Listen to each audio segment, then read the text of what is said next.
રાષ્ટ્રપતિની ઘોષણા પછી પણ પાકિસ્તાને કીધું નાલાયક યથાવત રહી. ટ્રમ્પ કોણ છે? આ કઈ વાળી મળો છે જે આપણા કરતા પહેલા એ જાહેરાત કરે? દીવાની વાત નથી, કારણ કે આ અમારા દેશના સાર્વભૌમત્વનો, અમારા દેશના સમાનનો અને અમારા પોતાના જ્યુરિડિક્શનનો સવાલ છે. પણ તમે 2 દિવસ પહેલા આપણી ભારતીય ચેનલોએ તો ઇસ્લામાબાદ ઉપર કબજો કરી જ લીધો હતો. યુદ્ધ એ કોઈ નાની માના ખેલ છે? આ કોઈ મનોરંજનનું સાધન છે? યસ. યુદ્ધની વિભીષિકા તમને સમજવી છે. તમે સનાતની છો, તમે હિન્દુ છો. કાલે આખી રાત કોઈ ફાયરિંગ નથી થયું, કોઈ શેરિંગ નથી, કશું જ નથી. અત્યાર સુધી પણ કોઈ એવા સમાચાર નથી. એ અગેન એક પ્રકારની અફવા અને હવા ઉડાડવાની વાત હતી. એટલે આપણે યુદ્ધ કરીએ અથવા ન કરીએ એ અમેરિકા નક્કી કરશે અને જાહેરાત એની અમેરિકા કરશે. પાકિસ્તાન જીતની ઉજવણી કરે છે અત્યારે. એનું કંઈક એને લોકોએ નામ, એ તહેવારનું નામ આપ્યું છે. ફટાકડા ફોડે છે અને આખા દેશમાં એ તહેવાર ઉજવાશે કે આપણે આ યુદ્ધમાં જીતી ગયા. આમાં ઇન્દિરા ગાંધી યાદ ન આવે તો દીક્ષિત કોણ યાદ આવે? કે જે યુદ્ધ જ નથી થયું એનો વિરામ કેવી રીતે હોય? Yes yes. તો જાહેર થયું.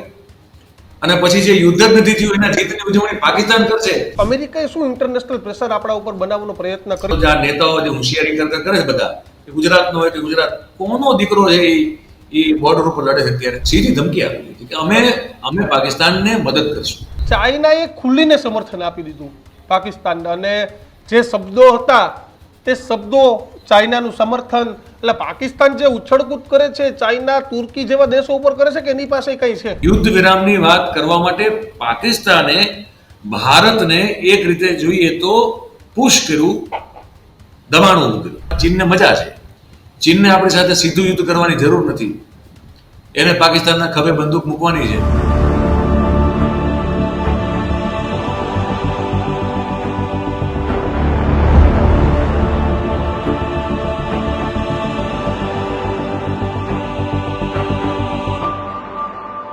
ભારત અને પાકિસ્તાન વચ્ચે યુદ્ધની સ્થિતિ થઈ અને આ તમામની વચ્ચે ડોનાલ્ડ ટ્રમ્પની એન્ટ્રી થઈ, અમેરિકાના વ્હાઇટ હાઉસની એન્ટ્રી થઈ. અને અમેરિકામાંથી ગઈકાલે ડોનાલ્ડ ટ્રમ્પે એક ટ્વીટ કર્યું અને બંને દેશો વચ્ચે સમાધાન કરાવ્યાની વાત કરી કે રાતભર જાગીને મેં આમ કર્યું તેમ કર્યું. અને બંને દેશોએ આ વાત માની લીધી. જાણે એવું પણ થયું ગુજરાતમાંથી પણ તમે કચ્છ, બનાસકાંઠા સહિતના વિસ્તારોમાં લઈ લો તો હવે કોઈ બ્લેકઆઉટ ન થાય તેવી જાહેરાત થઈ ગઈ. અને દેશભરમાં એ પ્રમાણે એવું થયું કે ભાઈ જગત જમાદાર મધ્યસ્થી થયું છે તો હવે કાંઈ નહીં થાય. પણ પાકિસ્તાને તેની અવળચંડાઈ ચાલુ રાખી.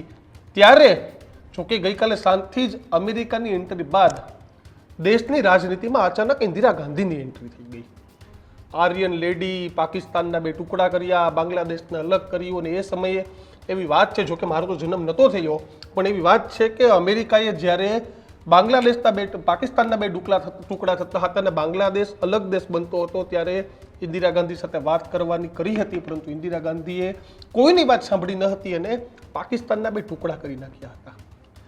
નરેન્દ્ર મોદી સાથે સરખામણી ઇન્દિરા ગાંધીની થવા લાગી. જોકે ઓપરેશન સિંદૂરના બધું થયું, પરંતુ મોદીના જ અગાઉના ભાષણ હતા કે પાકિસ્તાનને તેની જ ભાષામાં જવાબ દેવો જોઈએ. પણ કાલે કેમ અમેરિકાની વાત માની લીધી, આ મુદ્દે તમામ લોકો સોશિયલ મીડિયામાં ચર્ચા કરી રહ્યા છે.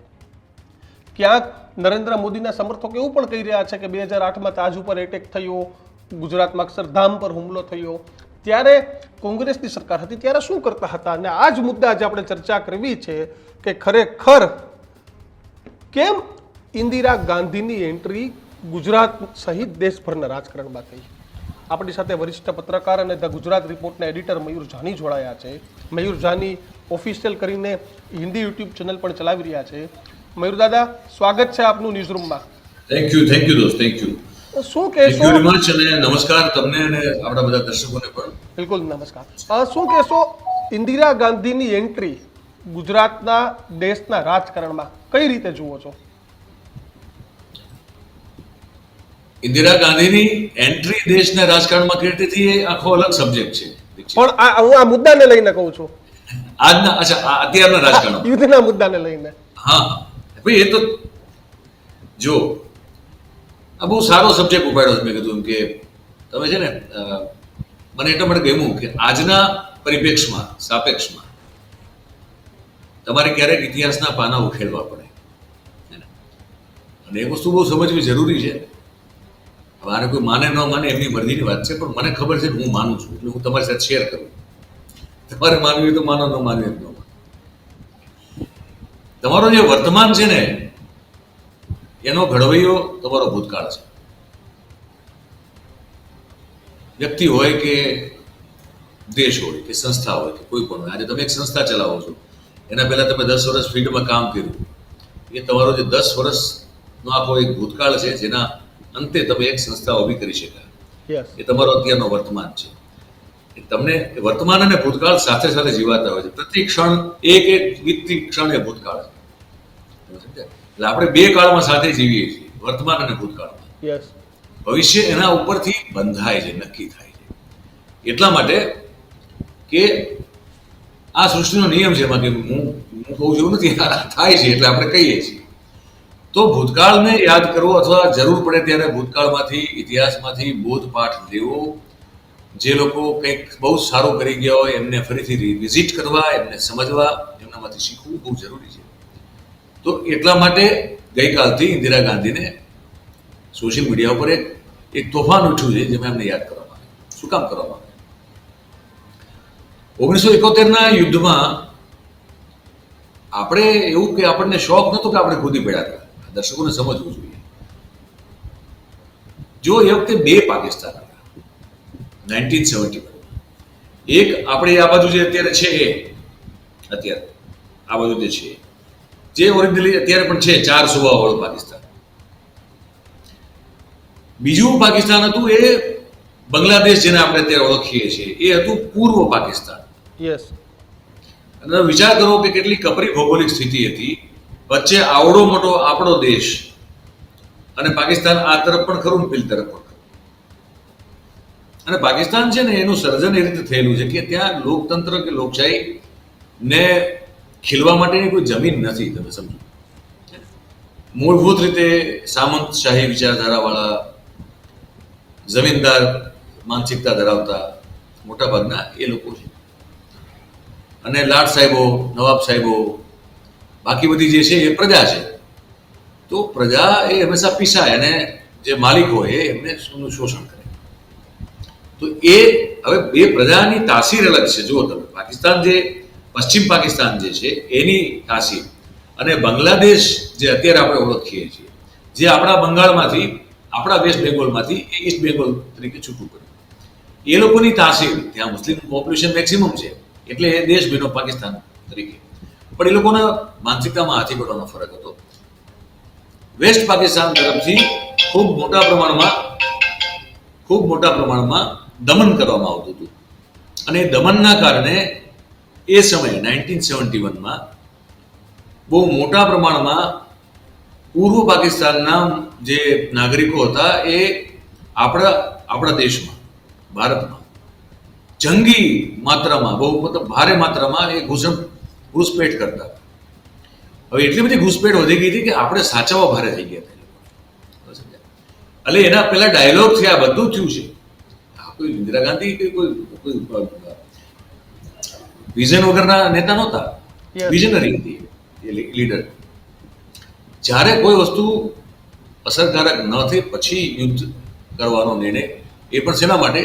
તો આપણે આ જે કીડા મકોડાના જેમ આપણે ઘૂસતા હતા એમાં આપણે કેટલાને સાચવીએ? આપણી પોતાની વસ્તી વધારે, બરોબર છે. અને પછી પણ જ્યારે ડાયલોગથી કામ ન આવ્યું તો ડાયલોગ પૂરા થયા પછી પણ ઇન્દિરા ગાંધીએ એ વખતના વર્લ્ડના સુપર પાવર સાથે વાતચીત કરેલી છે, જેમાં રશિયા સાથે એક એને બહુ અદભુત કરાર કર્યો. એ વખતે રશિયા USSR હતું, એ સમૂહ હતો, સંઘ આખા હતો. અત્યારનું યુક્રેન, જોર્જિયાથી માંડીને, ચેચનિયાથી માંડીને આખો એક બધા દેશોનો સમૂહ હતો જે સોવિયત યુનિયન તરીકે ઓળખાતું. સોવિયત યુનિયન એક સુપર પાવર હતું અને બીજું સુપર પાવર હતું અમેરિકા. એ વખતે અમેરિકા પોતાના ખોળામાં રમાડીને મોટું કર્યું છે અને પોતાના મતલબ માટે. રશિયા સાથે આપણે વૈચારિક સામ્યતા હતી, ત્યાં સામ્યવાદ હતો, આપણે ત્યાં સમાજવાદ હતો. તો નહેરુનો સમાજવાદ તરીકે આખી વાત પ્રખ્યાત છે અને આપણે સમાજવાદને વળગીને ચાલ્યા. પણ રશિયા સાથે ઇન્દિરા ગાંધીએ એક બહુ મહત્વપૂર્ણ ડીલ કરી પહેલા કે ક્યારે પણ બંનેમાંથી કોઈ પણ દેશ ઉપર હુમલો થાય તો બીજો દેશ સશસ્ત્ર રીતે એ દેશની પડખે સહાયતામાં ઊભો રહેશે. આ એને પહેલા ડીલ, આજે પણ એ અમલમાં છે. આ વાત આજે પણ અમલમાં છે. અચ્છા, પછી એને અમેરિકાના એ વખતના પ્રેસિડેન્ટ નિક્સન સાથે બેઠક કરી, જે બહુ ચર્ચિત ને બહુ વિવાદાસ્પદ વાત છે આખી, જેમાં 8 કે 9 કલાક બેસાડી રાખવામાં આવ્યા. હવે ઇન્દિરા ગાંધી વિશે રેસિસ્ટ ટિપ્પણી કરવામાં આવી નિક્સન દ્વારા, અને એવા બધા શબ્દ પ્રયોગો પીઠની પાછળ કરવામાં આવ્યા જે સહન ન થાય. પણ ઇન્દિરા ગાંધીએ નિક્સનને બહુ રોકડું પડખાયું ત્યાં કે તમે એક વિયેતનામ જેવા આવડા કેવા દેશમાં ફસાઈને બેઠા છો, તમારી હેસિયત નથી કે તમે એને ટોટલી જીતી શકો. અમે આવડો મોટો દેશ છીએ, એટલે તમે જો કોઈ જાતની ધમકી અમને આપતા હો, તમે ભલે સુપર પાવર રહ્યા. આ દોસ્ત આંખમાં આંખ નાખીને કીધેલી વાત છે કે તમે સુપર પાવર હો તમારા ઘરના, પણ તમે એમ કહેતા હો કે તમારા લશ્કરી બળથી અમે દબાઈ જશું અને અમે ડરી જશું અને અમે ચૂપચાપ પલાઠી મારીને પલાઠી મોઢા પર આંગળી મળીને બેસી જશું, તે નહીં થાય બોસ. અને બીજું કે બહુ જ સુવિખ્યાત સ્ટેટમેન્ટ છે એ વખતનું કે બે દેશો વચ્ચે દખલ દેવાનો ત્રીજા કોઈ દેશને અધિકાર નથી. આ અમારા સાર્વભૌમત્વનો સવાલ છે અને અમે કોઈ ત્રીજા દેશની દખલ સહન નહીં કરીએ. અને બાકી આપણે જો કાઠિયાવાડીમાં કહીએ તો ભાઈ જેને તોડીને તણ કરવા હોય કરી લે ને, જે થાય ભડાકા કરી લે. નથી બીતા. આ નથી બીતા ને એ કહેવાની તાકાત એ ભાઈમાં હતી. એટલું નહીં, અમેરિકાએ આપણને દબાવવા માટે એ વખતે બહુ એમનો એક જહાજી બેડો હતો, દરિયાઈ જહાજનો બેડો હતો, એને 7મો જહાજ બેડો કહેવાતો, એટલે 7th ફ્લીટ. સાહેબ એને રવાના કર્યો. અને આ જેને આપણે અત્યારે આયર્ન લેડી કહીએ છીએ કે લોખંડી મહિલા કહીએ છીએ, એ સાહેબ એને કોરિડોરમાંથી જ રોક્યો પેસિફિકના. એને આગળ વધવાનું દીધું, કીધું કે અહીંયા જે થવું થઈ જાય ખરા કરીને, પણ આમાં તમારાથી ડર શું નહીં? બીવાની વાત નથી, કારણ કે આ અમારા દેશના સાર્વભૌમત્વનો, અમારા દેશના સમાનનો અને અમારા પોતાના જ્યુરિડિક્શનનો સવાલ છે. તમે જે હોય, અમે તમને બતાવવા નથી આવ્યા, તો તમે અહીંયા અમારી પાસે વચ્ચે કૂદી ન પડતા. આ કહેવાની ખાલી તાકાત હતી નહીં, કરીને દેખાડવાની તાકાત હતી. અને ઇન્દિરા ગાંધીએ ક્યારેય છપ્પડની છાતીની વાત નથી કરી, હું તને કહી દઉં ભાઈ, જીવનમાં. અને ક્યારેય એને સંસદમાં એવા કોઈ ભાષણ નથી આપ્યા, કે સંસદની બહાર મંચ ઉપરથી એવા કોઈ ભાષણ નથી આપ્યા કે ચૂન ચૂન કે મારુંગા અને આ કરુંગા તે કરુંગા. પેલા હિન્દી પિક્ચરના ડાયલોગો બધા હાલે બધા. ઘણી વાર તો મને રમેશ મહેતા આપણો ગુજરાતી વાળો યાદ આવી જાય. હું સાંભળું જ જ્યારે ગુજરાતમાંથી એક નેતાને સાંભળું ત્યારે મને રમેશ મહેતા જ યાદ આવે. Ramesh Mehta with all due respect બહુ ગુજરાતી ફિલ્મ ઇન્ડસ્ટ્રીના બહુ સારા કોમેડી હતા. એમને અલગ અલગ કોમેડી પાત્રો ભજવા. એ કોમેડી પાત્રો એમને બહુ ગંભીરતાથી ભજવા. આપણે ત્યાં એક નેતા એવો છે જે બહુ ગંભીરતાથી કોમેડી કરી રહ્યા છે.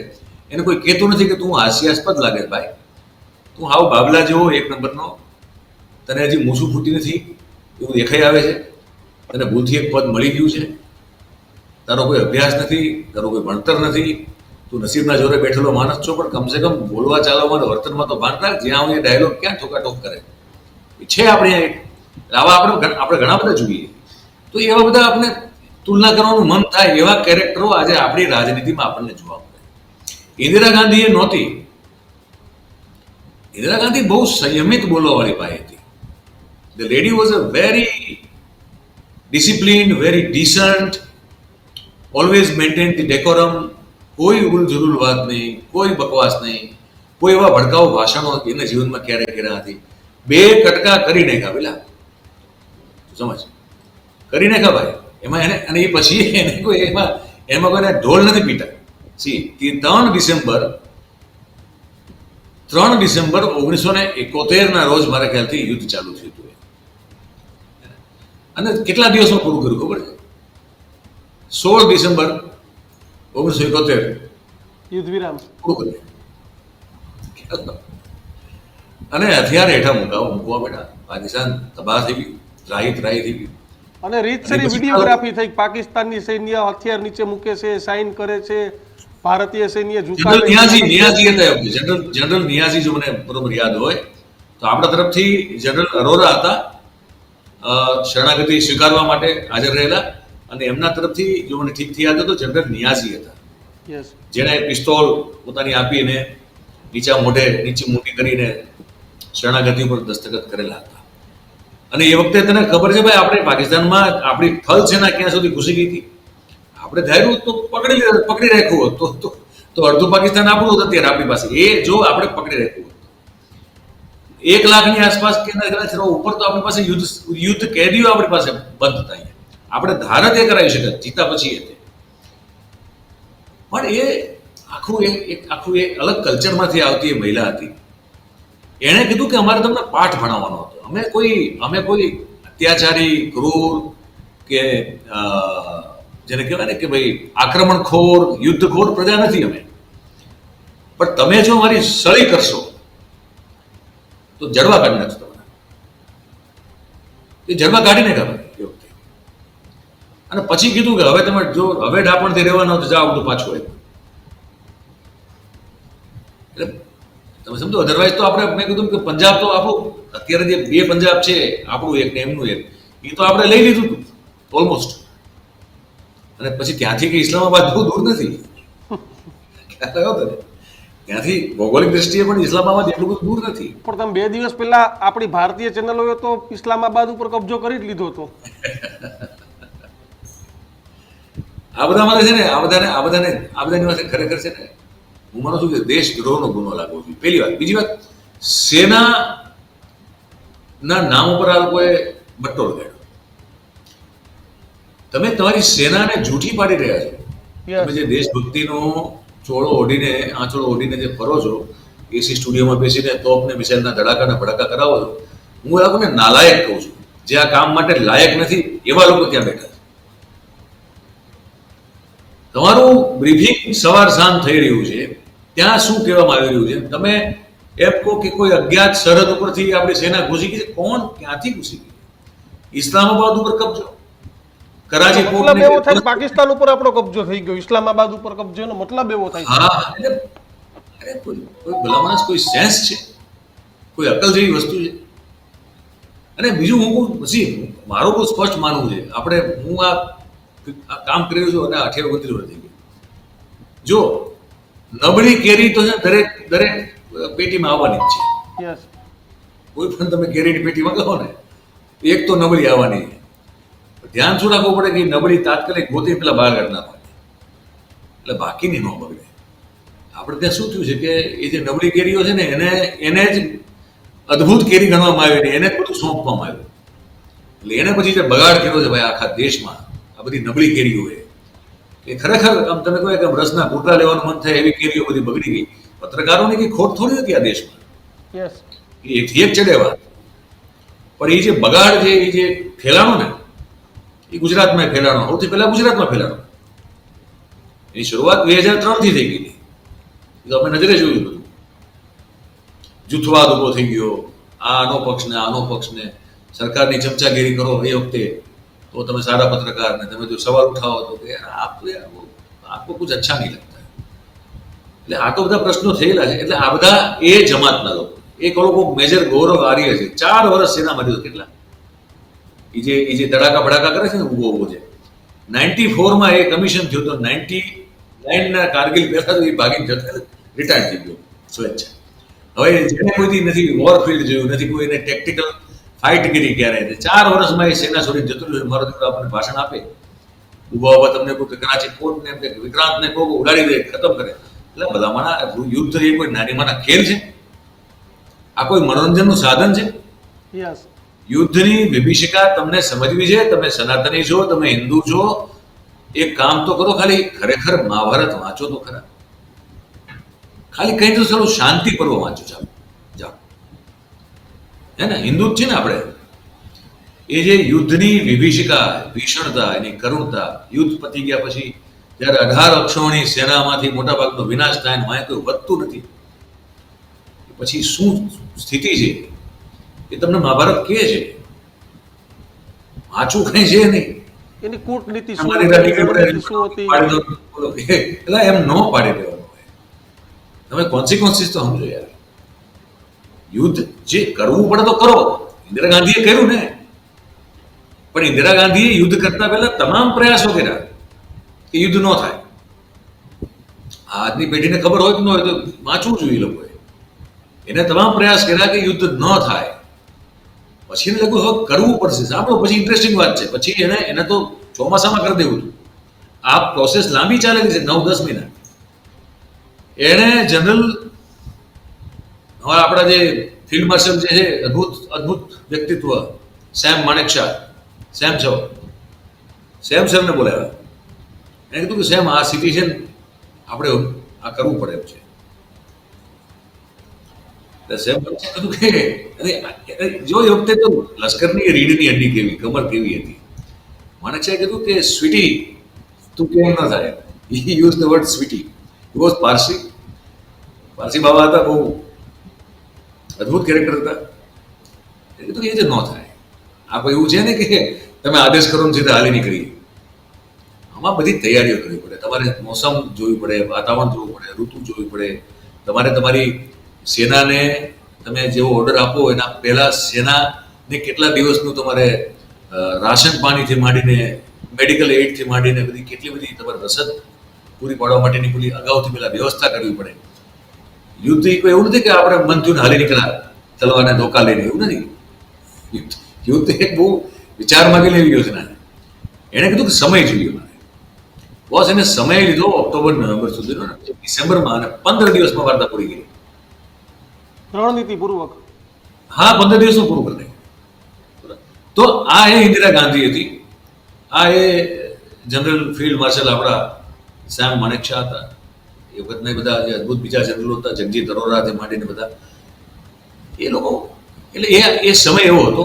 અને એ પછી પણ મેં કીધું એમ કે આ ઢોલ નથી પીટા. કાલે પેલી ભાજપની આઈટી સેલની પેલી એડ જોઈ તે કે મનમોહન સરકારમાં તો આમ થયું તેમ થયું. હવે મોદી સાહેબ છે મિશન લઈને આવ્યા. કયું મિશન લઈને આવ્યા? નાક કપાવી નાખવાનું ધડબૂળમાંથી. શરમની વાત શું ખૂબ દીક્ષિત સમજતું. આ દેશમાં આપેલા ક્યારે થયું નથી. આપણા મામલામાં આપણે ક્યારે કોઈ ત્રીજો દેશ દખલ દે એ વાતની નીતિ વિરુદ્ધ છે આપણી. આ સમજવા જેવું છે, સમજો. મેં કાલે એક જે પોડકાસ્ટ કર્યું, મેં કીધું એમાં કે આ હિસ્ટોરિકલ ડે છે જે કાળા અક્ષર લખાશે ઇતિહાસમાં. મામલો આપણો પાકિસ્તાનનો છે. આપણે ઘસીને અનેક વાર કીધું છે કે ભાઈ હોય વચ્ચે નહીં આવો. એ અમારો અમે જોઈ લઈશું. અને આજ સુધી કોઈ વચ્ચે આવવા દીધા નથી ક્યારેય. તું વિચાર તો કર કે સાંજના કાલે ભારતીય સમય પ્રમાણે 5:33 ડોનાલ્ડ ટ્રમ્પનું ટ્વીટ આવે અને એમ કે અમે તો આખી રાત આ બધા સાથે વાતચીતને વાટાઘાટ કરીને પછી આ બેને સમજાવ્યા. આ લોકોમાં કોમન સેન્સ નથી, પણ હવે અમે સમજાવ્યા પછી કોમન સેન્સ આવી છે. એટલે હવે ફૂલ અને ઇમિડિયેટ સીઝ ફાયરની ઘોષણા અમે કરીએ. આપણા સીઝ ફાયરની ઘોષણા અમેરિકાનો રાષ્ટ્રપ્રમુખ કરે. બંગડીઓ નહીં હોય તને કોઈ ચૂંટલા પહેરવાની જરૂર તને કીધું. હું અંદરથી મને બહુ એને ગુસ્સો આવ્યો યાર. આનાથી વધારે કોઈ મોટું અપમાન છે. આપણે બંગડીઓ નહીં, હવે આપણે ખરેખર છે ને એ પેલી ચૂંટલા પહેરવાની જરૂર છે. અમેરિકા રાષ્ટ્રપતિની ઘોષણા પછી પણ પાકિસ્તાને કીધું નાલાયક યથાવત રાખી. એને તો અમેરિકાનું સમજ એમાં બહુ બધા મિસકન્સેપ્શન છે. હજી હું તને કહું છું, પાકિસ્તાન આપણા અને પછી તું ડીડી ન્યૂઝના ટ્વીટ જો ને, પછી ડીડી ન્યૂઝે કન્ફર્મ કર્યું કે સેના એવું કહે છે કે કોઈ હુમલો નથી થયો. આપણા પોતાના ડ્રોન જે છે એ લશ્કરી કવાયત કરતા હતા. હા, જમ્મુમાં છે. જમ્મુમાં નગરકોટામાં હુમલો છે, પણ એ જમ્મુમાં નગરકોટા છે તમને ખબર છે ક્યાં આવ્યું? એ જમ્મુની વચ્ચોવચ્ચ છે, એટલે સરહદ ઉપર નથી.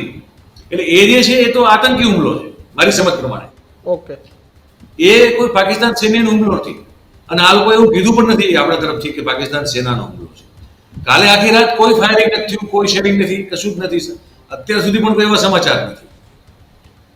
એ અગેન એક પ્રકારની અફવા અને હવા ઉડાડવાની વાત હતી. પણ એનીવે DD1 ના ટ્વિટર હેન્ડલ ઉપર તમે જોઈ શકો, સેનાના પોતાના પ્લેટફોર્મ પરથી આપણા ટ્વિટરના તમે જોઈ શકો. પછી યુદ્ધ વિરામ છે. આ તો પછી ઉશ્કેરવાની ખબર નહીં આ કોણ બધી આ બધા પાપ કરતું હોય. પણ એ બધું પછીની વાત છે દીક્ષિત. મુદ્દો એ છે કે એટલે આપણે યુદ્ધ કરીએ અથવા ન કરીએ એ અમેરિકા નક્કી કરશે અને જાહેરાત એની અમેરિકા કરશે. અને એની અડધી કલાક પછી આપણા વિદેશ મંત્રાલયમાંથી પેલા મિશ્રી સાહેબ આવે ને કે 42 સેકન્ડ બોલે. કેટલી? 42 સેકન્ડ. પાકિસ્તાનના DGMO નો ફોન હતો ને આમ છે ને તેમ છે ને યુદ્ધ વિરામ છે. ટ્રમ્પની જાહેરાતના અડધી કલાક પછી. અને એના પછી પેલો બોલે ભાઈ પાકિસ્તાન બોલે. અને એના પછી શાહબાઝ શરીફ જે છે પાકિસ્તાનનો વડાપ્રધાન, જેને જેને હું તને કહું ખરેખર છેડાડું તો નથી આવડતું એ માણસ છે એ પાછો ટ્વીટ કરે. અને બીજી તને ખબર છે પાકિસ્તાન જીતની ઉજવણી કરે છે અત્યારે. યસ. આ ખ્યાલ છે ને તમને? તને પેલું એ લોકોનો ઉર્દુમાં આપણને હળવું આવડે નહીં પણ નહીં અરબીમાં કંઈક નામ રાખ્યું છે એનું કંઈક એને લોકોએ નામ એ તહેવારનું નામ આપ્યું છે. ફટાકડા ફોડે છે અને આખા દેશમાં એ તહેવાર ઉજવાશે કે આપણે આ યુદ્ધમાં જીતી ગયા.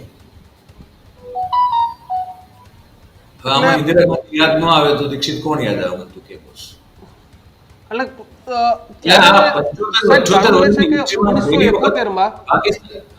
વર્ષની હિસ્ટ્રીમાં પહેલી વખત પાકિસ્તાન જીતના ફટાકડા ફોડશે કે જે ખરેખર તો એવું કઈ થયું જ નથી પણ છતાંય પાકિસ્તાનને મુંગેરીલાલના હસી શબ્દો આવે જ છે. મેં કાલે એ જ કીધું કે જે યુદ્ધ જ નથી થયું એનો વિરામ કેવી રીતે હોય? Yes yes. તો ત્યારે થયું. અને પછી જે યુદ્ધ જ નથી થયું એના જીતની ઉજવણી પાકિસ્તાન કરશે. કેમ? પાકિસ્તાન ઇન્ટરનેશનલ કમ્યુનિટીમાં એક ધારું ગાય વગાડીને એવું કહી રહ્યું છે કે આ પહેલગામ હુમલાની પૂરી તપાસ થવી જોઈએ અને એમાં અમે જે કોઈ સહયોગ આપવા તૈયાર છે. હવે આ આવું કે છે બધે જઈને. સાંભળ, આજ સુધીમાં હું નથી થયું ક્યારે. આજ સુધીમાં 26/11નો હુમલો હોય કે બીજા જે પણ બધા ચમકલા હુમલા હોય, આતંકવાદી હુમલા હોય, તેમાં પાકિસ્તાન એ હંમેશા પછી આપણે પઠાણકોટ વાળો હોય કે ઉરી વાળો હોય કે ને પાકિસ્તાને કોઈ જગ્યાએ તપાસમાં સહયોગ આપવાની વાત નથી કરી. 26/11 મુંબઈ હોય નથી કરી. આ એક કિસ્સો પહેલો એવો છે આટલા વખતની હિસ્ટ્રીમાં કે પાકિસ્તાન એમ કહે છે કે પઠાણકોટની તપાસ કરાવો, અમે સહયોગ આપવા તૈયાર છીએ. કે ભાઈ અમે નથી કર્યું. એ સલાહ એવું કહે કે અમે નથી કર્યું, અમારો કોઈ રોલ નથી. આ હવે પ્રોબ્લેમ પાકિસ્તાન માટે સૌથી મોટો પ્રોબ્લેમ છે કે એ આતંકવાદીઓનો એ રાફડો ત્યાં રાફડા છે બધા આતંકવાદીઓ, બરોબર છે. ત્યાંથી બધા સાપોલીઓને પેદા કરવામાં આવે છે, ટ્રેનિંગ કરવામાં આવે છે. એ જગ જાહેર વાત છે. અમેરિકા હજાર વખત એને નિંદા કરી ચૂક્યું છે. અમેરિકાએ અનેક વાર એને અપાતી સહાયમાં ઘટાડો કપાત કરી છે. અમેરિકાએ પાકિસ્તાનમાંથી ઓસામા બિન લાદેનને ઠાર માર્યો હતો, બીજે ક્યાં માર્યો હતો? એબોટાબાદમાં માર્યો હતો, બરોબર છે. હાફિઝ સઈદ હોય, મસૂદ અઝહર હોય કે બીજા જેટલા પણ સંગઠન એ બધા ત્યાં જ છે. પાક ઓક્યુપાય કાશ્મીર અને પાકિસ્તાનની બોર્ડર ઉપર રહેતા લોકો છે. ત્યાં આતંકી કેમ્પ ધમધમે બધું જ છે. એટલે એ તો છે, એને તોડી ફોડીને ત્રણ કરી નાખો કોણ ના પડે. પાકિસ્તાન એવું કહે છે, આ પહેલી વખત વિચિત્ર સ્ટેન્ડ છે. હવે આ સ્ટેન્ડ સમજવું જરૂરી છે. એવું કહે છે કે આની તપાસ કરાવો, અમે આમાં પૂરો સહયોગ આપશું. હવે આપણે તપાસ નથી કરવી, આપણે સ્ટ્રાઇક કરવી છે, કરી દીધી, બરોબર છે. એટલે એને અમેરિકાને અને વર્લ્ડ કમ્યુનિટીને એવું કીધું, જે આપણે જાણ કરતા અને ઇવન ચાઇનાને, પર્ટિક્યુલરલી ચાઇનાને, કે આમાં અમારી ઉપર મોકાનો ફાયદો ઉઠાવી અને અમારી ઉપર યુદ્ધ છેડવાની આખી વાત છે અને અમે આનો વિરોધ કરીએ છીએ. એટલે આપણી પડખે અત્યારે એ સેન્સમાં એટલું બધું કોઈ છે નહીં. એટલે ઉપરથી એ ટ્રમ્પનો એ જમાદાર ટ્રમ્પ કાકાનો ફોન આવે અને આપણે આ બધું બંધ કરવું પડે. અને મુન્દ્રા પોર્ટ ઉપર ને જામનગર રિફાઇનરીમાં જે પૈસા લાગેલા છે એમાં 20% રિફાઇનરીમાં તો 20%ની આસપાસનું રોકાણ જે છે એ તો ફોરેન છે.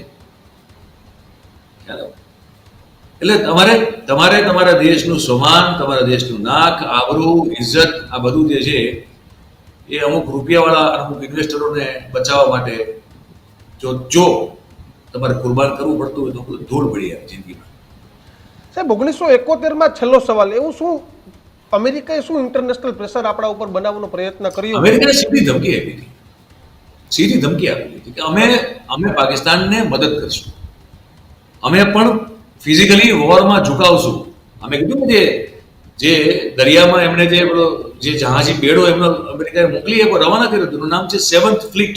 યસ. એમનો 7મો જહાજી બેડો હતો, એનું નામ એ હતું. એને રવાના કરી દીધો હતો. ત્યારે ઇન્દિરા ગાંધીનો જવાબ શું હતો સાહેબ?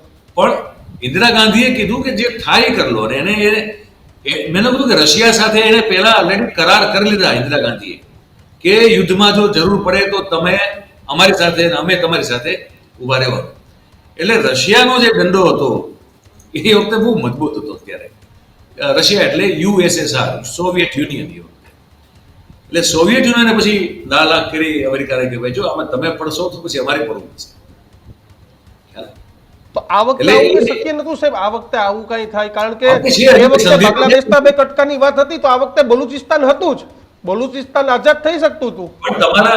પણ તમારા દેશમાં જો બેઠેલી સરકાર 2 કે 3 વેપારીના આર્થિક હિતોથી જ જો દેશનો બધો કારભાર ચલાવવાની હોય, ઇન્દિરા ગાંધી એવું નહોતા કરતા ને.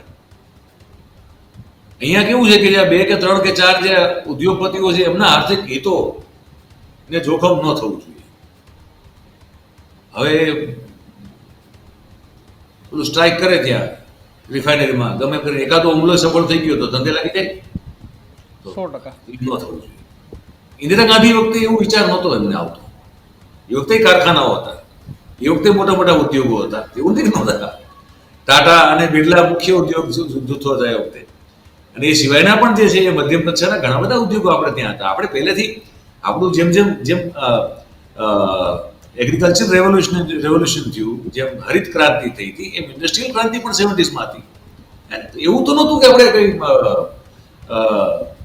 પેલા આપણે શું કહેવાય કે હજી પાપા પગલી ભરતા હતા, એવું નહોતું. પણ એ બધી વસ્તુની ચિંતા એ બાઈએ ન કરી. એને કહ્યું કે સૌથી પહેલા મારો દેશ ને મારા દેશનું સોપાન અને અમારું જે સાર્વભૌમત્વ છે, સોવરેનિટી જે છે અમારી, એ મહત્વની. બાકી બધું પછી. દેશ હશે તો કારખાને બીજી વાર બનશે, દેશ હશે તો બધું પછી થશે, પણ એકવાર દેશનું હોવું, ટકી રહેવું.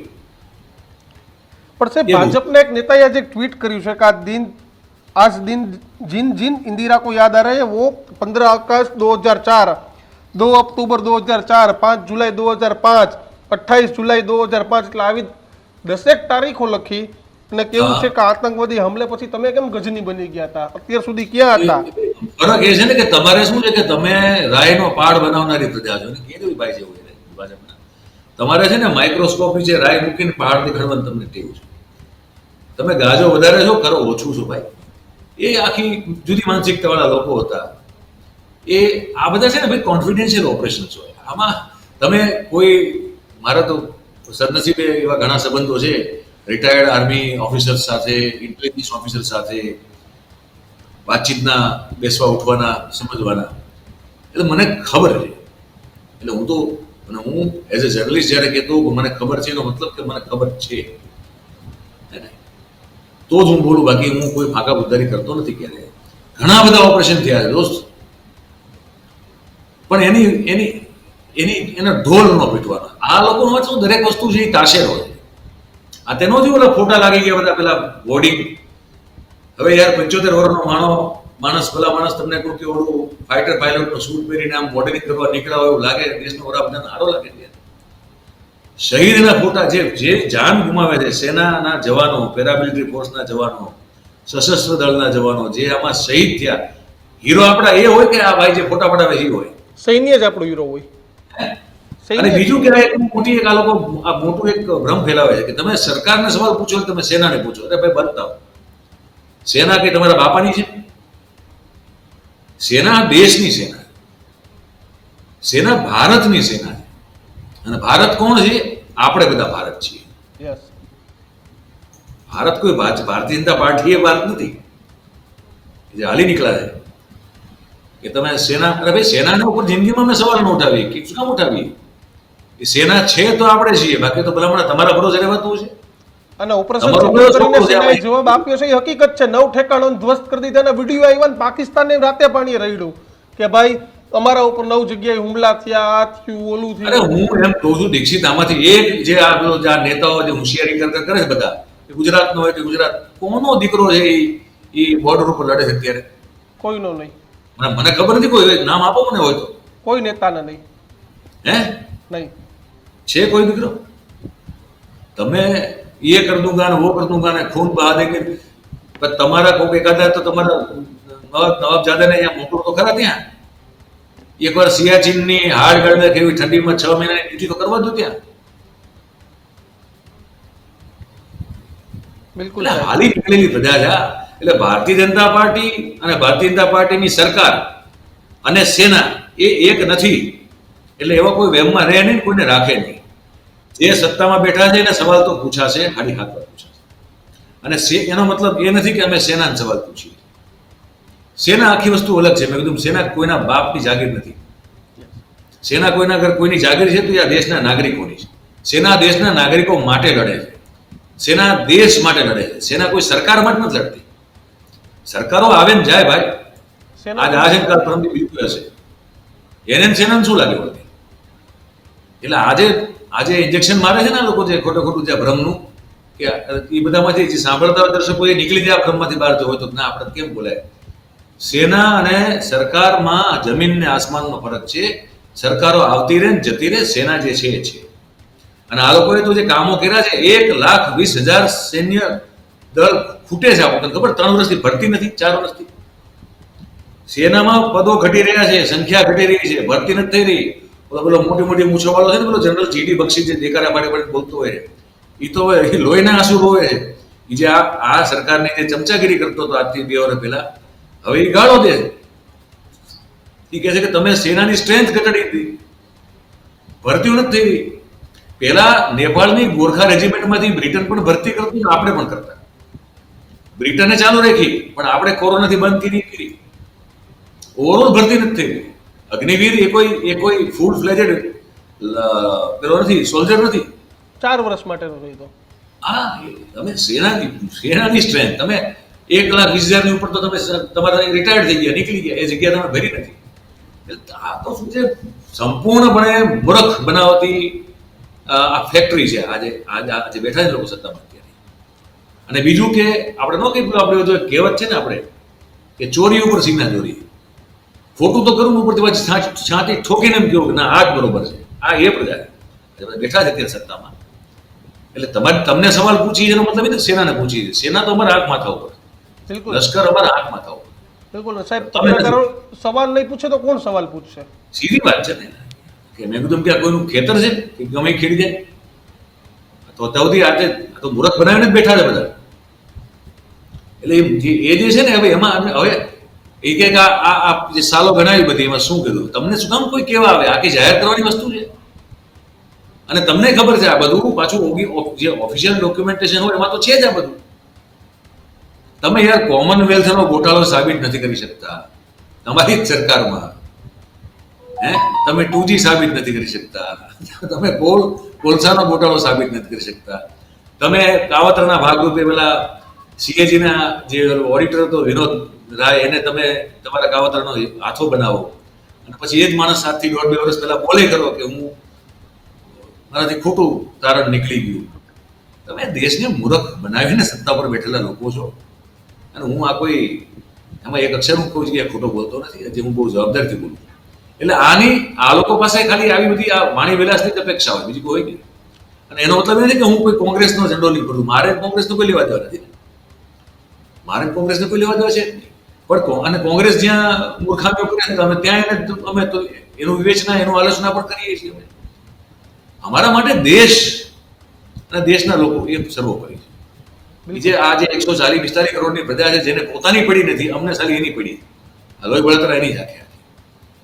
બિલકુલ જે લોકો દૂધના દોયેલા નથી, કોંગ્રેસમાં તો કોંગ્રેસમાં, ભાજપમાં તો ભાજપમાં, એને વિશે બોલવું પડે તો કેવું પડે. કારણ કે અમે કોઈનો દીધેલો રોટલો ખાતા નથી ભાઈ. મહાદેવની દયા છે, એ ખાવા પૂરતું આપી દે, મહેનતથી ખાઈ. બિલકુલ એટલે કોઈની હાડીપાટ રાખવાની વાત થતી નથી. પેલી વાત બિલકુલ એના એટલા માટે હું અંતિમમાં કહી દઉં કે આમાં ઇન્દિરા ગાંધીને તમારે યાદ કરવી પડે. હું છૂટકો નથી. કારણ કે એ જે કરી ગયા છે એ કરવાની આમાંથી કોઈને તમને કહું કે આપણે હજુ છાણ નથી. બિલકુલ સાહેબ, છાણ એ બધું ક્યાં વપરાય ખબર તને? હા. એ આ બધા પ્રચારમાં પ્રસારમાં ફોટા પડવામાં, હોર્ડિંગ લગાવવામાં, નાટક છેટક કરવામાં, એ બધું વપરાય ત્યાં વપરાય. બાકી એટલે ઇન્દિરા ગાંધીને યાદ કરવી પડે દોસ્તો, એટલા માટે કરવું પડે. દરેક જતા જતા છેલ્લો સવાલ કે ચાઇનાએ ખુલ્લીને સમર્થન આપી દીધું પાકિસ્તાનને, અને જે શબ્દો હતા તે શબ્દો ચાઇનાનું સમર્થન, એટલે પાકિસ્તાન જે ઉછળકૂદ કરે છે ચાઇના, તુર્કી જેવા દેશો ઉપર કરે છે કે એની પાસે કઈ છે? એ બહુ સારો સવાલ પૂછ્યો. નહીં, ચાઇના તો ભાઈ, ચાઇનાનો જે વાઇસ પ્રીમિયર છે શી જિનપિંગ પછીનો જે માણસ છે, એ લોકોનું નામ થોડા અઘરા હોય છે એટલે આપણને બોલવામાં જરાક જીભ ગોટે વળે આપણી. પણ જે એનો આપણે જેને કહીએ ડેપ્યુટી છે, શી જિનપિંગનો જે ડેપ્યુટી છે ભાઈ, એને પાકિસ્તાન સાથે પણ વાત કરી, આપણી સાથે પણ વાત કરી. આપણી સાથેની વાતચીતમાં જે સમજાય છે એવું આવે છે કે ભાઈ બરોબર છે, જે પહેલગામમાં હુમલો થયો અને જે નિર્દોષ લોકોનો જીવ ગયો, અમને દુઃખ છે અને અમે સાંત્વના પાઠવીએ છીએ, બરોબર છે. પણ હુમલો કરવામાં હવે તમે સંયમ રાખજો. આવું પાકિસ્તાનને નથી કીધું એને. એ CNN નો રિપોર્ટ જોયો, CNN નો રિપોર્ટ જોવા જેવો છે. તું ત્યારે ત્યાં દર્શકોને દેખાડે છે, અંગ્રેજીમાં છે. CNN ના રિપોર્ટરે એવું રિપોર્ટ કર્યું છે કે પાકિસ્તાને ભારતને કમ્પેલ કર્યું સીઝ ફાયરની વાત કરવા માટે, યુદ્ધ વિરામની વાત કરવા માટે પાકિસ્તાને ભારતને એક રીતે જોઈએ તો પુશ કર્યું, દબાણ ઊભું કર્યું આપણા ઉપર. એ કેવી રીતે થયું? જો આ વાત સાચી હોય તો CNN જેવી સંસ્થા વાત કરી રહી છે, જેને એ કોઈના ખોળામાં રમવાની જરૂર છે નહીં. એ તો ત્યાં ટ્રમ્પના ખોળામાં નથી રમતી એ ચેનલ, ખબર છે ને? હા હા હા. ટ્રમ્પને બહુ કરવા સવાલ પૂછે છે, તો એ કોઈના ખોળામાં ન રમતી ચેનલ છે અને વૈશ્વિક રીતે ક્રેડિબલ ચેનલ છે.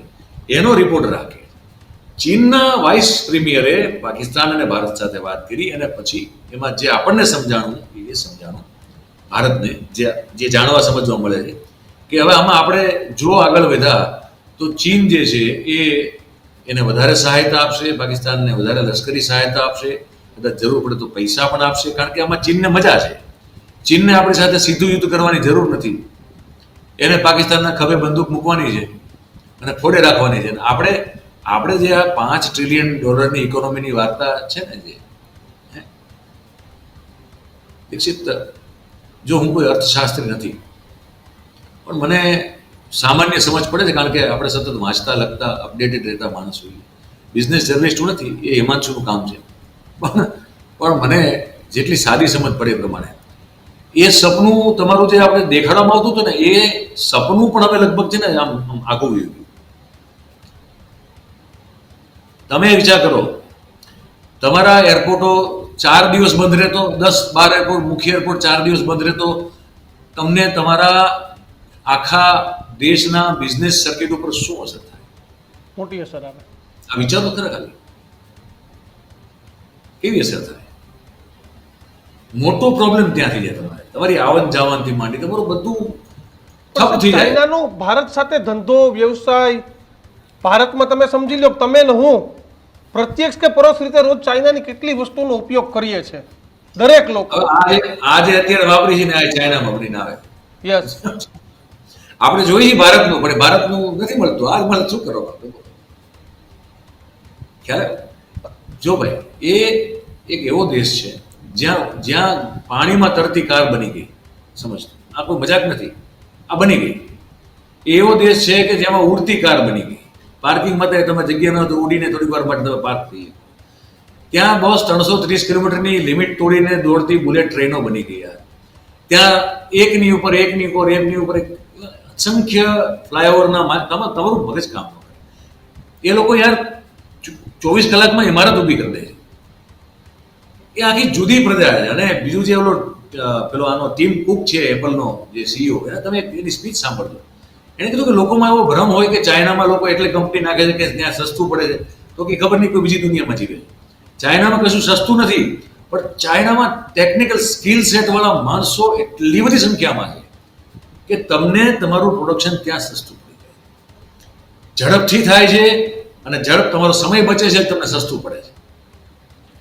અને ચાઇનાને એવો ડર નહીં હોય કે ભારત સાથે યુદ્ધ પાકિસ્તાન કરશે ને અમે પાકિસ્તાનને મદદ કરીશું, તો ભારતમાં તો અમારો કરોડો રૂપિયાનો દર કલાકનો વેપાર છે. દુનિયા આખી તમે બંધ કરીને ચાઇનીઝ એપ બંધ કરી શકો, ટિકટોક બંધ કરી શકો, તમે ચાઇનાથી આવતા વેપારને તમે બંધ કરો તો પછી બનાવો તમે મેક ઇન ઇન્ડિયા તો કરો ને. તો કેમ આપણે, તને ખબર છે આપણું ને, મારે અત્યારે આંકડો હું ભૂલી ગયો, આપણે એને ચાઇનાના ટ્રેડમાં આપણે કેટલા ડેફિસિટમાં છીએ? આપણે છોડ, અમેરિકા કેટલું ડેફિસિટમાં, હાથમાં છે. આપણે તું તો ભાઈ સમજ, તું તો ભાઈ રૂવાણાનો દીકરો છે, તને ધંધાની સમજે પડે. સમજતું આપણે હું તું ધંધો કરતા હોય તો કંઈક તું આપણે સમજી લે બાર્ટરમાં, તો તું મને કંઈક આપ, એની આમે હું તને કંઈક આપું. પણ તું જે મને આપ ને એની વેલ્યુ બહુ વધારે હોય ને હું તને આપું એની વેલ્યુ બહુ ઓછી હોય, તો તારું માગણું મારી પાસે વધતું જાય. સમજી ગયો ને? તો તારું માગણું મારી પાસે વધતું જાય, મારું જે છે એ તો એમાં સેટલ થતું જાય. તો છેવટે પછી એક દીધું એમ કે ભાઈ હવે મારે તમારી પાસે હવે આટલા 5 લાખ રૂપિયા લેવા નીકળે એટલે હું કહું કે પણ મેં તને આમાં આટલો માલ તો આપ્યો તો કે પણ એની કિંમત તો જુઓ એ તો 2 લાખ થાય છે ને ઉપરના બીજા 5 લાખ કોણ આપશે? ચાઇનાનું આખી દુનિયા સાથે આ છે અત્યારે, આખા દુનિયાનો લેણદાર ચાઇના છે અત્યારે. એમાં અમેરિકા આવી ગયું ને બધા આવી ગયા. અને રશિયા, તે પેલો સવાલ પૂછ્યો હતો ને કે રશિયાને આપણે કેમ વચ્ચે ન લાવી શકીએ? સંધિ તો પેલી ઊભી છે, પણ રશિયા પણ અત્યારે ચાઇનાનું ઓશિંગણ છે. એટલે ચીન કે તો જ તમને કહું કે પીપી થાય, નહીંતર પીપી રોકી રાખવી પડે. સમજો? એ સીન છે. એટલે આ બધી સ્થિતિઓ અત્યારે ઊભી થઈ ગઈ છે. એટલે ચાઇનાનો રોલ આમાં બહુ સમજવા જેવો છે. પણ આ વખતે તમને એવું લાગે કે નરેન્દ્ર મોદી પાસે ઇન્દિરા ગાંધી જેવો સમય હતો કે ભાઈ બીજા દેશની વાત શું કામ સાંભળીએ? આજે આપણો દેશ એક છે, તમામ વિપક્ષ એક હતા, 140 કરોડની જનતા કહેતી હતી કે ભાઈ તમે સબક શીખવાઓ, જે કંઈ પણ થાય અમે સાથે છે. વિપક્ષ પણ સાથે હતું. તો આ સમયનો ઉપયોગ કેમ ન થયો? કારણ કે આપણે ટીવી મીડિયામાં બહુ સાંભળીએ છે કે ભાઈ પીઓકે લઈ લેશું. મોદી સાહેબનું 14નું એક ભાષણ આવે છે કે પાકિસ્તાનને એની ભાષામાં જવાબ દેવો જોઈએ, અમેરિકા જઈને રોડડા ન રડવા જોઈએ. હવે હું એ છે ને એમના જૂનું વક્તવ્ય છે બધા જોયું હશે, ન જોયું દેખાડી દેજો. નહીં તો હજી સુધી ઓફિશિયલ કારણ તો ક્યાં આવ્યું છે? સરકારે તો કંઈ કીધું નથી સુધી. હું તો છેલ્લે અત્યારે આપણે વાત કરવા બેઠા ત્યાં સુધી હું જે અપડેટ ચેક કરતો હતો એમાં સરકાર તરફથી હજી કોઈ એવી જાણકારી નથી કે ભાઈ આ સીઝ ફાયર કયા આધારે થયો છે, એની ટર્મ્સ કન્ડિશન શું છે. મેં કીધું કાલે વિદેશ મંત્રાલયમાંથી ભાઈ એવા 42 સેકન્ડમાં વાત કરીને નીકળી ગયા. કોઈ સવાલ જવાબ નથી, કોઈ પ્રશ્નોત્તર નથી, કશું જ નથી. એટલે આપણે અંધારામાં છીએ, દેશ આખો અત્યારે અંધારામાં છે કે ભાઈ કઈ શરતો આધીન, કયા દબાણને આધીન, કયા પરિબળોને આધીન આ યુદ્ધ વિરામ, જે યુદ્ધ હજી શરૂ જ નથી થયું એનો વિરામ શા માટે કરવામાં આવ્યો છે એ આપણે બધા અંધારામાં છીએ અત્યારે. હવે તો સરકારની જવાબદારી છે કે જણાવે કે ભાઈ આપણે જે નક્કી કર્યું, અને એ પણ જણાવવું પડશે કે આ ટ્રમ્પ કોણ છે, આ કઈ વાળી તો મળો છે જે આપણા કરતા પહેલા એ જાહેરાત કરે. કેવું પડશે ને ભાઈ. 100%. આપણે કઈ ટ્રમ્પના બાપાને રોટલા થોડા કહી છીએ તે ટ્રમ્પ નક્કી કરે? ન કરે ને. એના વિશે કોણ બોલશે? એ કેવું પડે. આ બધું બાકી છે, કોઈ કશું કઈ કહેતું નથી અત્યારે ભાઈ. અને બેઠા બેઠા બધી આવી ફાકા પદ્ધતિ કરી કે 4માં શું થયું, 5માં શું થયું, 6. અરે ભાઈ કે ગામમાં ઢંઢેરો ન પીટવાનો જે થયું હતું એ તમારી સરકાર બેઠી છે એની પાસે છે આર્કાઇવ્સમાં, જોઈ લો શું થયું હતું એ. તમને ખબર જ છે, બધું ઓન રેકોર્ડ છે. પહેલા લોકો શું છે કે આ પ્રકારનું કોંગ્રેસમાં 50 જાતની ખામી છે સમજતું. કોંગ્રેસ કોઈ દૂધની ધોયેલી નથી, પણ કોંગ્રેસમાં કમસે કમ આ લોકો જેટલી છે ને તમને કહું કે નાગાઈ નથી યાર. બાકી કોંગ્રેસ તો બહુ હારી જેવું નથી કહેતો, પણ આમને નાગાઈ ભરી ભરીને પડી. એટલે મેં તો કામ અડધો ભરેલો ઘડો જે છલકાય ને એમ છલક થઈ રાખે આ લોકો. આ દેશની કમનસીબી છે, પણ છે આ લોકો બેઠા છે માથે છે, શું કરીએ. બિલકુલ સાહેબ, આભાર અમારી સાથે જોડાવા બદલ. ભાઈ કોઈને કંઈ ખોટું લાગ્યું તો માફ કરે, પણ આમાં તો શું થોડી પીડા હોય ને તકલીફ હોય, કારણ કે પત્રકારની હારવાર દેશના નાગરિક તો છીએ ને સૌથી પહેલા. એટલે આ બધું નથી જોવાતું અને આવું વાગે છે બહુ. અને સોમાન જેનું વધારે હોય ને એને તારું બધું વધારે લાગી જાય. કારણ કે આખી જિંદગી સોમાન માટે જ જીવા છે. તો આ તો દેશના સોમાનની વાત છે, ખાલી મારા તમારા નહીં. એટલે જરાક વસમું લાગી ગયું છે એટલે થોડુંક કદાચ કડવું બોલાડો તો માફ કરજો ભાઈ. પણ કોઈ તમને દુઃખ દેવાનો, કોઈને તકલીફ આપવાનો ઈરાદો નહોતો. બિલકુલ સાહેબ, આભાર અમારી સાથે વાતચીત કરવા બદલ ને લોકો સુધી વાત પહોંચાડવા માટે. તો મહત્વની વાત અને મહત્વના સવાલો તો આજે એ જ કે જગત જમાદાર ડોનાલ્ડ ટ્રમ્પ યુદ્ધ વિરામની ભારત પાકિસ્તાન પહેલા જાહેરાત કરી શું દેખાડવા માંગતા હતા? ડોનાલ્ડ ટ્રમ્પની યુદ્ધ વિરામની વાત શું ખરેખર અંદરખાને પાકિસ્તાનને સપોર્ટ કરવાની વાત હતી? કારણ કે જે લોન મળી MEA દ્વારા અને જે લોન કરોડ રૂપિયાની મળી, તે તમને લાગે છે કે અમેરિકાના સપોર્ટ વગર પાકિસ્તાનને કરોડો રૂપિયાની લોન રાતોરાત મળી જાય? અને તુર્કીએ 1 મહિના પહેલા ભૂકંપ આવ્યો ત્યારે સૌથી પહેલા તેની મદદની વહારે ભારત પહોંચ્યું હતું, છતાં પણ આ લોકો પાકિસ્તાનને મદદ કરે છે. તો આપણે લોકોએ પણ શીખવાનું છે કે કઝાબિસ્તાનમાં અને તુર્કીમાં અને જે ડેસ્ટિનેશન વેડિંગમાં અને ટુરિઝમ કરવાને જઈએ છે, તો આ બધું પણ આપણે હવે વિચારવું જોઈએ કે જે આપણા દેશનો વિરોધી હતા તેની સામે આપણે રહેવું જોઈએ. તો જ આમાં આપણું દેશ, આપણા સૈન્યના બળ છે તે વધશે. અમારી વાત સાથે આપ કેટલા સહમત છો તે કોમેન્ટ બોક્સમાં લખજો. અને બધું આવા જ વિડીયો જોવા માટે જોતા રહો ન્યૂઝ રૂમ. મને આપશો રજા. નમસ્કાર.